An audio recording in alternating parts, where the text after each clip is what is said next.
streaming getting more and more important. That's what we see with our customers, right? More and more streaming use cases coming.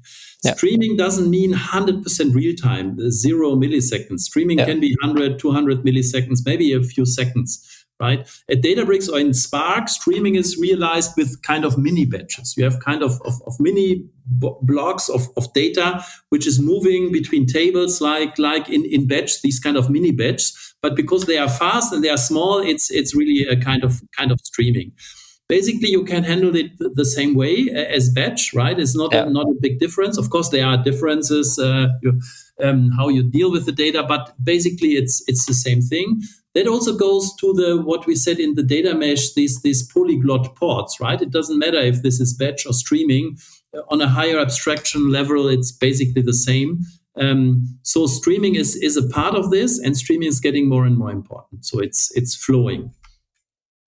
I have one tangent that is a story I want to tell about the mini batches, because I was doing stream processing in my former life, and I was always annoyed by the micro batch topic because it was like, no, I want to process the messages like one at a time. Why are you forcing me to take this batch? Then I built the stream processor, which is based on message processing, and it was slow as fuck.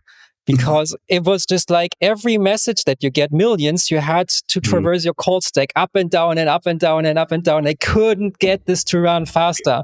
So I was like, okay, at least for the offline use cases, I need to build a completely different query engine. So everything is kind of vectorized and I'm taking big stuff.